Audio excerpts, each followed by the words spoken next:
Ya, kembali lagi kita belajar mengenai vektor matematika. Ini udah video bagian part kedua. Seperti yang udah pernah dikatakan sebelumnya, sekarang kita akan belajar mengenai vektor ruang. Nah, vektor ruang itu dia ada tiga ya, dimensinya itu. Jadi selain sumbu X, sumbu Y, di sini ada sumbu Z. Oke. Dalam bentuk kolom ditulisnya seperti ini, dalam bentuk baris dia ditulisnya seperti ini, dan dalam bentuk basis ditulisnya seperti ini ya, ada I, J, sama K. Ya, langsung kita ke bagian yang berikutnya, vektor segaris. Nah, vektor segaris itu ada syaratnya, dimana syaratnya itu dia seperti ini kurang lebih. Jadi dia ada kelipatannya. Jadi kalau misalnya berupa bentuk ada misalnya vektor AB ini ada kelipatan dari BC, berarti dia tergolong segaris AB sama C-nya. Oke. Yuk, langsung kita bagian contoh.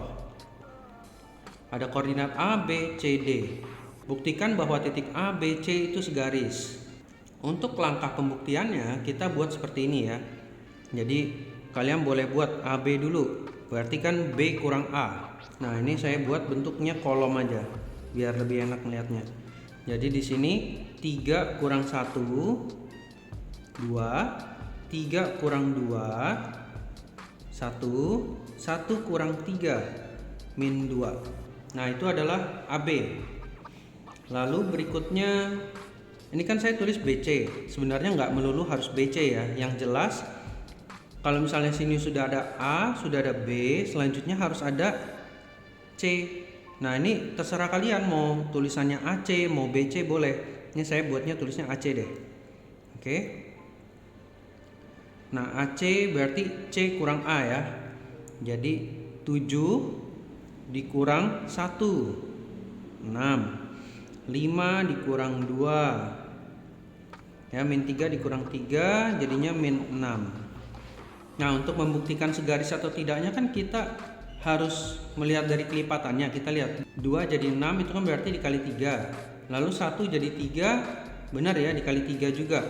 Min 2 jadi min 6 juga dikali 3. Berarti terbukti karena AB sama dengan, nah di sini berapa AC nih? AB sama dengan sepertiga. Kenapa sepertiga? Karena kalau AC kita bagi 3 hasilnya AB, seperti itu ya. Ya, berikutnya untuk yang pertanyaan B. Apakah BCD segaris? Nah, ini saya buat dulu BD. Berarti kalau BD kan D kurang B. 5 kurang 3 2, 0 kurang 3 min 3, 3 kurang 1 2. Lalu berikutnya yang ada C, saya tulisnya CD. Jadi ini D kurang C ya. 5 kurang 7, 0 kurang 5, 3 kurang min 3. Nah, di sini kita lihat nih. 2 jadi 2 dikali 1. Apakah min 3 dikali 1 hasilnya min 5? Kan bukan. Jadi ini nggak berlaku kelipatan.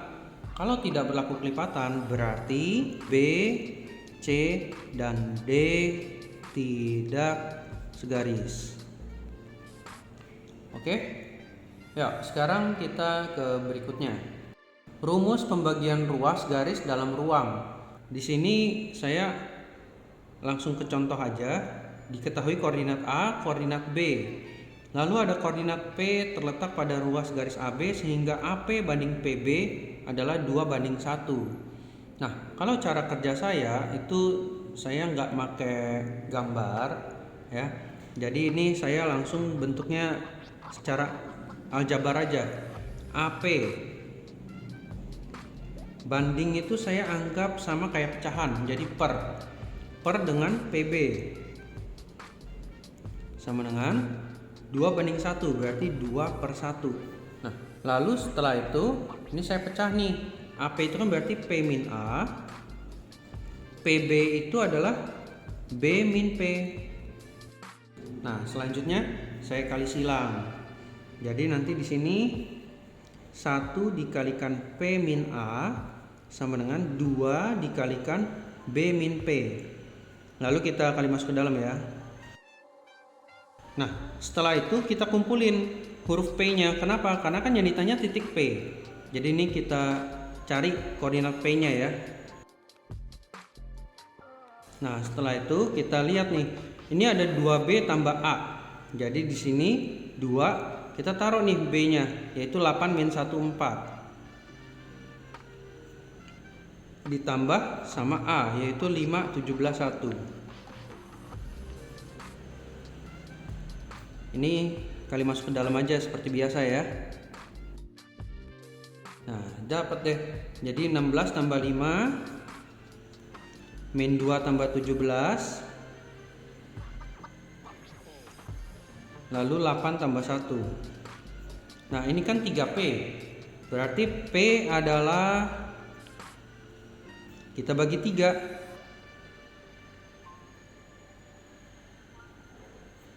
Nah, dapat ini koordinat titik P. Oke, semudah itu ya. Yuk, kita ke bagian berikutnya.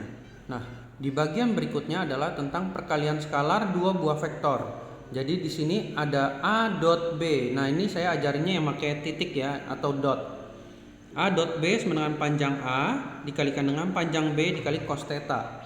Bagi yang belum tahu bagaimana cara mencari panjang vektor, boleh lihat di video kami yang pertama. Untuk A dot B sendiri itu sebenarnya ada dua macam cara ya. Jadi ada yang seperti ini, ada juga yang dengan cara I1 dikali I2 lalu ditambah dengan J1 kali J2 ditambah dengan K1 kali K2. Nah, jadi untuk yang dot atau perkalian skalar dua vektor itu ada dua macam cara, ini dan ini.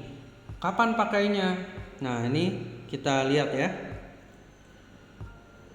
Di sini ada QP dot QR. Berarti karena ini huruf besar, berarti saya harus cari P min Q dulu ya.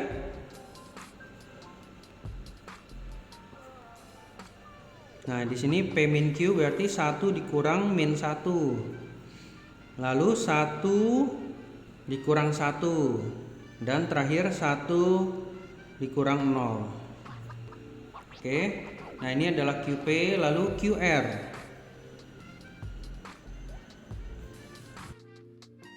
Nah, udah dapet QP sama QR. Kita lihat. Karena permintaannya bentuknya dot, lalu dia diketahuinya seperti ini, bukan berupa ada sudutnya, berarti tinggal gunakan rumus yang kedua ini. Ya, rumus yang ini.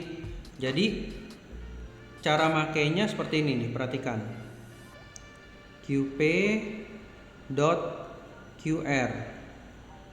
Jadi tinggal I kali I ya. Di sini bagian atas ini adalah I. Jadi 2 kali 4 ditambah 0 kali min 3 ditambah lagi 1 kali min 1 dapat 7. Oke. Nah, semudah itu untuk mencari yang dot ya. Dan kalau misalnya perkalian vektor yang dot ini hasilnya itu langsung satu angka aja. Jadi nggak ada IJK lagi ya. Itu harus diingat-ingat. Sekarang kita ke bagian B. Nilai kosinus sudut QPQR. Nah, QPQR sudah ada ya. Karena yang ditanya kosinus berarti kan berkaitan sama rumus ini ya. Oke. Jadi untuk awal-awal karena ada panjang A, panjang B, kita cari dulu panjang QP dan panjang QR. Jadi di sini panjang QP adalah 2 kuadrat tambah 0 kuadrat tambah 1 kuadrat ya, dari sini kuadrat kuadrat kuadrat lalu ditambahin.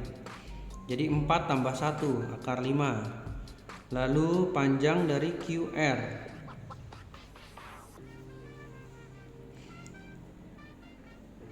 Jadi di sini I di kuadrat tambah J kuadrat tambah K kuadrat. Jadi di sini 16 tambah 9 tambah 1. Dapat akar 26. Oke. Karena A dot B-nya itu udah ada ya, di sini 7 sama dengan panjang A-nya, yaitu asumsinya adalah ini yang QP ya. berarti akar 5 dikalikan dengan akar 26 dikali cos theta. Cos theta di sini berarti cos yang ini ya, QPQR. Jadi dapat cos theta sama dengan 7 per akar dari 130. Oke. Nah, di sini boleh dirasionalin ya. Ini kebetulan saya biar cepat jadi ini saya nggak rasionalin. Yang penting kalian paham caranya dulu. Untuk jawaban di sekolah kalian boleh nanti kalian rasionalin sendiri atau sesuaikan sama pertanyaan di soal. Oke? Yuk kita ke bagian berikutnya. Nah, di bagian contoh berikutnya ya ada titik A, B, dan C, di mana itu adalah titik-titik sudut segitiga siku-siku. Lalu pertanyaannya adalah sebutkan titik sudut siku-sikunya. Jadi di sini kalian nggak boleh asal-asal nebak nih. Misalnya siku-sikunya di B atau siku-sikunya di C, siku-sikunya di A. Ya, ini kita bisa perhitungkan. Kalau misalnya digambarkan, jadi di sini ada segitiga, misalnya A, B, C. Ini belum tahu ya mana siku-sikunya, bisa aja di sini, bisa aja di sini, bisa aja di sini. Ini kan gambar asal aja. Yang jelas itu kita harus cari tahunya dengan cara seperti ini. Kita bacanya AB, BC. Jadi harus berurutan. Jadi habis AB, BC, jangan AB, CB. Oke, jadi urutan itu cukup penting menurut saya. Nah, kalau misalnya mau menemukan sudut B, berarti saya bacanya AB, BC. Kalau mau mencari sudut C, berarti BC, CA. Oke, atau mau bacanya itu ke sini juga boleh, AC, CB. Ya, harus berurutan. Jadi di sini saya mencari misalnya sudut B dulu. Kalau sudut B berarti saya carinya harus berurutan ya bacanya ya, AB, BC. Saya cari dulu AB sama BC-nya. Nah, AB-nya di sini adalah 3 kurang 2. Lalu berikutnya BC berarti C min B, 7 kurang 3. Nah, ini udah dapat AB, BC. Lalu kalau misalnya mau mengetahui nih sudut B besarnya berapa nih, benar nggak siku-siku? Yang jelas untuk siku-siku itu kan sudutnya berarti 90 derajat. Nah, cara gampangnya untuk mengetahui dia sudutnya 90 derajat atau tidak, kita lihat dari yang tadi ada yang ini nih, A dot B sama dengan panjang A panjang B cos theta. Jadi kita masukin aja cos 90, dimana cos 90 itu kan 0. Berarti A dot B hasilnya adalah 0. Oke, jadi kalau misalnya ini saya kalikan ya dengan versi yang dot ini, hasilnya 0, berarti dia sudah pasti siku-siku di B. Ya, langsung kita buktikan ya. A dot AB dot BC 1 kali 4 ditambah 3 kali min 2 ditambah min 2 kali min 1. Nah, 4 tambah min 6 tambah 2 hasilnya adalah 0. Oke, berarti sudut B siku-siku. Ya. Siku-siku di B. Nah, bagi kalian yang merasa kayaknya hoki aja nih bener kali di B tebakannya. Tapi bisa aja siku-sikunya di A atau bisa aja siku-sikunya di C. Ini kan kebetulan saya langsung dapat. Jadi kalau misalnya ini saya buktikan ya bahwa sudut A itu bukan siku-siku. Ya, cara taunya ya berarti hasilnya nanti bukan 0. Yuk kita coba buktikan ya. Nah, untuk mengetahui sudut A berarti saya bacanya harus berurutan BAC misalnya ya. Nah, di sini saya berarti carinya BA dulu, baru nanti saya cari tahu AC. BA berarti A kurang B, 2 kurang 3, min 1 kurang 2, lalu 1 kurang min 1.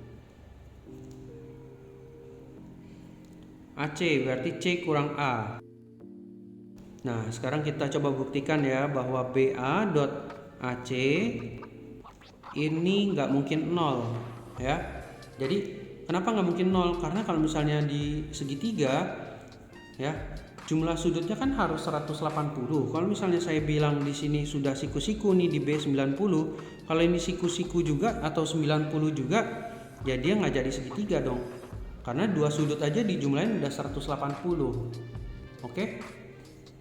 Nah, di sini BA.AC min 1 kali 5. Ya, sekarang kita lanjutin ya.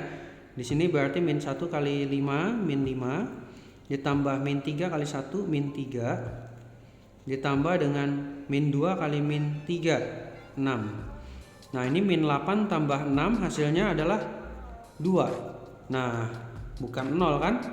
Jadi siku-siku tidak mungkin di A. Oke, kalau A-nya nggak mungkin siku-siku ya berarti C juga nggak mungkin siku-siku. Ya, proyeksi vektor itu di sini ada yang skalar, ada yang ortogonal. Nah, ini adalah untuk rumus yang ortogonal dan ini adalah untuk rumus yang skalar. Jika proyeksi ortogonal A pada B, berarti taruh yang panjang B-nya di bawah. Kalau misalnya dia mintanya B pada A, berarti taruh A-nya di bawah ya. Oke? Nah, kalau misalnya ortogonal sama skalar itu ada berbeda rumusnya. Kalau yang skalar, dia hasilnya adalah berupa angka. Ya, berupa panjang vektornya. Sedangkan kalau misalnya ortogonal, hasilnya nanti adalah berupa vektor. Maksudnya seperti apa? Yuk kita lihat di sini. Diketahui A, B, dan C ya koordinat, karena ini huruf besar ya. Tentukan proyeksi skalar dan ortogonal vektor AB pada AC. Jadi di sini saya cari dulu AB dan juga AC-nya.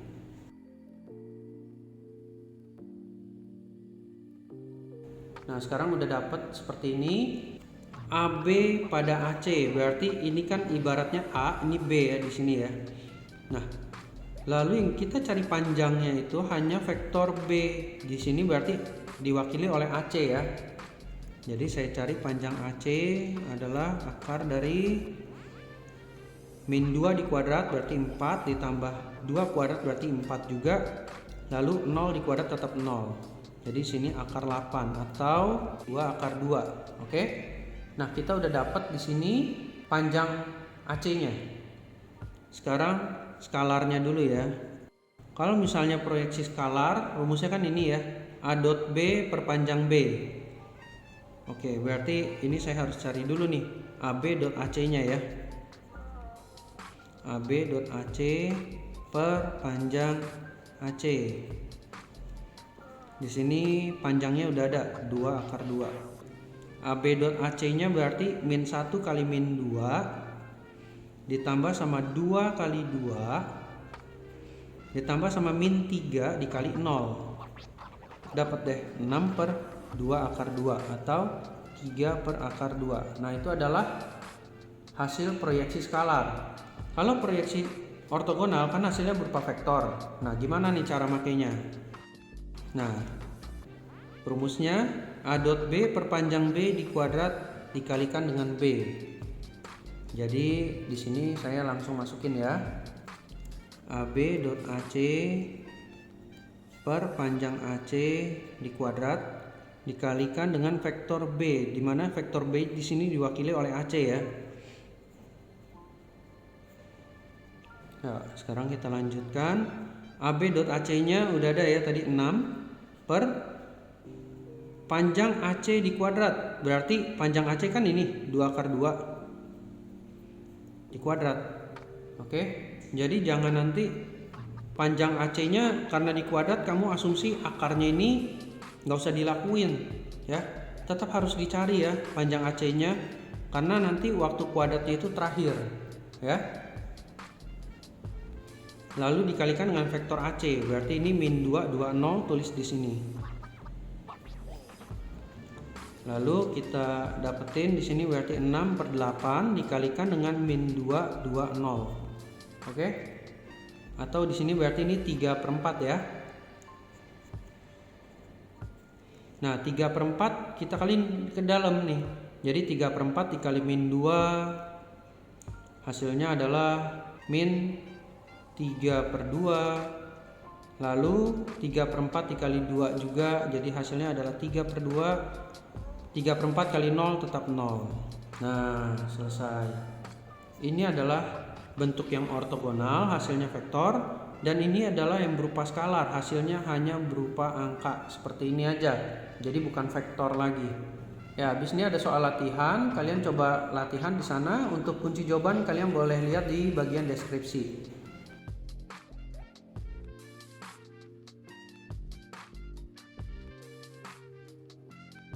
Oke, sekian materi kali ini. Semoga kalian dapat memahami dengan baik apa yang telah saya sampaikan ya. Ingat untuk subscribe, comment, and like, serta nantikan video kami berikutnya. Tetap semangat belajar ya. Sampai jumpa.